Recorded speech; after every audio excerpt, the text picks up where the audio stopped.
आपने पूछा नहीं है, लेकिन हम आपको बिना पूछे ही बताए देते हैं, क्योंकि हनुमान जी ने भगवान राम को अपने बस में कर रखा है। जब आप हनुमान चालीसा पढ़ते हैं तो वहां पर कौन सी चौपाई आती है? सुमिर पवन सुत पावन नामो, अपने बस कर राखे राम। मैं नहीं कह रहा हूं, हनुमान चालीसा कह रहा है। भगवान राम को उन्होंने अपने बस में किया हुआ है। यदि राम जी के दर्शन करने हैं तो फिर देर मत करो।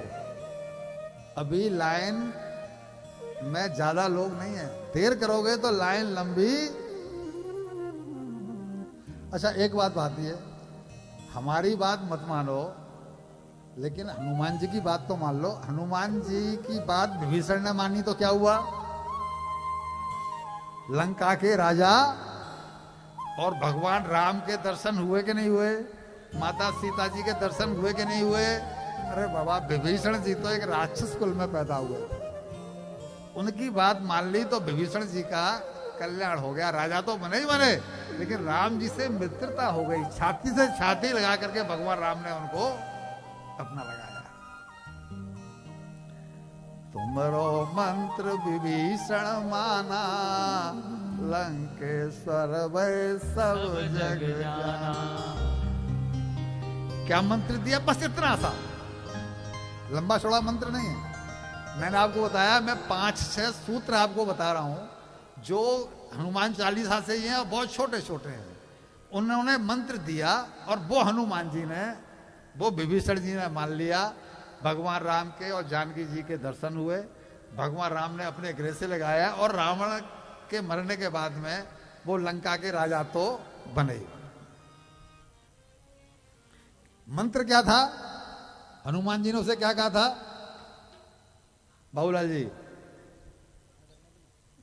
ऐसा मैंने बोला, कोई व्यक्ति यहां नहीं है बच्चों को छोड़ करके जिन्होंने हनुमान चालीसा नहीं पढ़ा हो और राम कथा नहीं सुनी हो। वो मंत्र क्या है? और कथा वक्ताओं की तरह से मैंने बताया कि मैं कथाएं सुनाता जाऊंगा, वो आपकी सब सुनी हुई है। ध्यान वो खींचना है जो आपको जो जो जो नहीं सुना हुआ है। वो मंत्र क्या था? यहां लिखा है कि तुम्हारे मंत्र विभीषण माना, लंकेश्वर वै सब जग जाना। तो यहां तो लिखा नहीं मंत्र क्या दिया है, इसलिए पूछ रहा हूं कि आपने क्या पढ़ा है कि वो कौन सा मंत्र दिया है जिसको के विभीषण जी ने माना? नहीं, ये तो मंत्र आपको भी मिला, ये नहीं। वहां मंत्र एक ही था, क्या? कि इस राक्षस की, इस दुष्ट की संगत छोड़ के भगवान राम की शरण में। अच्छा, एक बात बताइए कि विभीषण जी के अलावा लंका में कोई दूसरा सज्जन पुरुष था? यहां कहां सज्जन कर वासा? हनुमान जी को यह ताज्जुब हुआ कि यहां कहां सज्जन कर वासा। अरे लंका में सज्जन आदमी, इट मीन्स वहां पर कोई दूसरा सज्जन नहीं। उन्होंने जाके एक ही मंत्र दिया है कि तुम यहां कहां फंसे पड़े हो, तुम भगवान राम की शरण में जाओ। तो वो मंत्र हमें क्यों नहीं ले लेना चाहिए? और भगवान राम की शरण में जाने के लिए हमें क्या छोड़ना है? कुछ छोड़ना है? नाती पोते, धन दौलत, फैक्ट्री फैक्ट्री कुछ छोड़नी है? कुछ नहीं छोड़ना है। केवल जो है ना भाई उनसे। अच्छा चलो, एक बात और याद आ गई है। यहाँ ये यंग हमारी बहन बहुएं बेटियां बैठी हैं और भी बहुत से लोग ऐसे होंगे जिनके मन में ये बात आती है, हम भक्ति में प्रवेश तो करना चाहते हैं, लेकिन भक्ति में प्रवेश करें कहां से, स्टार्टिंग कहां से करें? आती है बेटा? आती है। भक्ति में प्रवेश कैसे किया जाए, ये बात तो उनके भी आती है जो 70 के हो गए, 75 के हो गए हैं, कि भाई भक्ति में प्रवेश कैसे किया जाए। एक सबसे सस्ता सूत्र, और लूना जी बहुत सरल, कि आपके घर में मान लो 4 मेंबर हैं, पत्नी, पति, बेटी और बेटा। माता पिता हैं, वो तो सबके घर में ही होते हैं। 4 मेंबर हैं, 2 माता पिता हैं, 6 लोग हैं, या माता पिता नहीं है 4 लोग हैं, तो 5वां मेंबर आप जिस किसी भी भगवान को मानते हैं, चाहे वो कृष्ण है, चाहे वो राम है, चाहे वो हनुमान जी हैं, चाहे वो XYZ जिनको भी आप मानते हैं, उनको अपने घर का मेंबर मान लो। मतलब भगवान को अपने घर का मेंबर बना लो। होगा क्या फिर पोद्दार जी? उनको घर का मेंबर बनाते ही उनके नाम की थाली, जैसे 4 थाली लगती हैं, भगवान के नाम की थाली लगेगी। जैसे अभी आपके घर का खाना बनता है, मान लो 4 लोगों का, फिर 5 लोगों का खाना, 5 लोग आप जो कमा रहे हो वो कमाई फिर भगवान के लिए भी कमाओगे। क्यों? कि घर का मेंबर बना लिया। उनको भी साथ में बिठाओ के खवाओगे। क्यों? कि घर का मेंबर।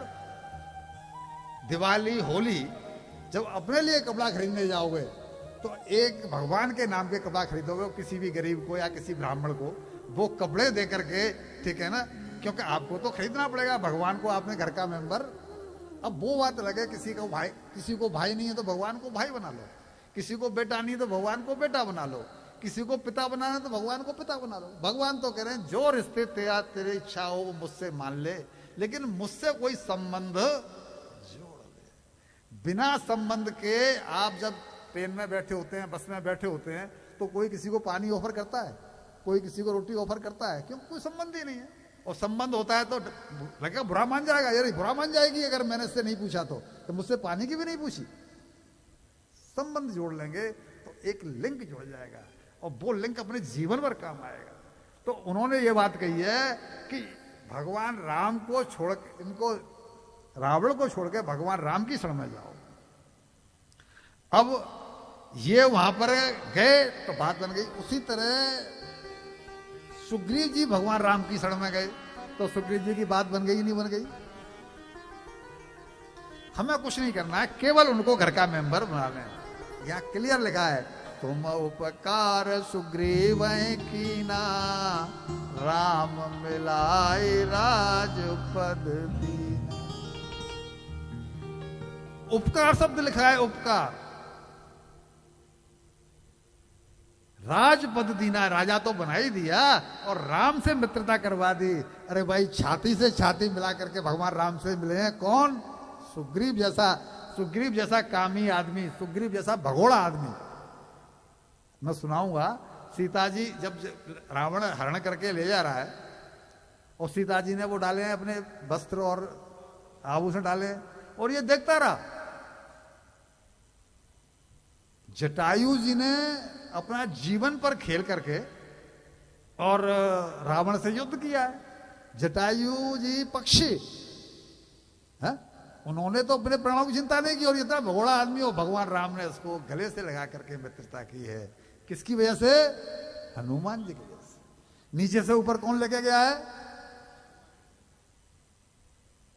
इन शब्दों को, इनको समझिए। जो चौपाइयों गाते हैं उन चौपाइयों के अर्थ क्या है, उनके पीछे वेद क्या है। हम तो तुच्छ प्राणी हैं, लक्ष्मण जी को भी उन्होंने ही तो बचाया है? अब आप पूछेंगे कैसे? लाए सजीवन लखन जी आए, श्री रघुवीर हरष उर लाए। इनकी बात मान लेने से और 2-3 अद्भुत लाभ बताता हूं। ये तो रही दूसरों की बात, जो दूसरों को इसका लाभ। नासे रोग हरे सब पीरा, जपत निरंतर हनुमत वीर। क्या लिखा है? नासे रोग, शरीर में रोग नाश हो जाएगा रोग में। नासे रोग हरे सब पीड़ा। करना कुछ नहीं है, अपने घर में रह के अपना खाना बनाते, अपना व्यापार करते, अपना सब कुछ नहीं करना है। संकट ते हनुमान छुड़ावे, मन क्रम बचन ध्यान जो लावे। संकट से भी छुड़ा लेंगे हम, उनसे कोई ना कोई रिश्ता जोड़ लें, कोई संबंध जोड़ लें, और धंधे पानी में भी कोई कमी नहीं आएगी। डॉक्टर साहब हंस रहे हैं भाई देख करके राजेंद्र बाबू आपको। डॉक्टर साहब मैं नहीं हंस रहा हूं, डॉक्टर साहब पीछे हंस रहे हैं। धंधे पानी में कोई कमी नहीं आएगी। कैसे कि अष्ट सिद्धि नव, माता जानकी ने उनको वरदान दिया हुआ है। अष्ट सिद्धि नव निधि के दाता, असवर दीन जानकी माता। क्यों कि राम रसायन तुम्हारे पासा, सदा रहो रघुपति के पास। अब यहां से क्या क्या नहीं मिल जाएगा बताओ ना, क्या छूटा है, क्या चाहिए हमको इसके अलावा? और शरीर निरोग हो जाएगा, कष्ट जीवन में आएंगे नहीं, अष्ट सिद्धि नौ निधि हैं, अगर वो मन जाएंगे तो फिर तो क्या बात है, तो छक्के पंजे अपने आराम से उड़ाए ही उड़ाएंगे। वो यहां पे राजे हुए हैं क्योंकि उन्होंने कहा कि यत्र यत्र रघुनाथ कीर्तनम। और फिर सो गए तो समझ लो अब मैं अब दोबारा नहीं कहूंगा। अब यह तो रही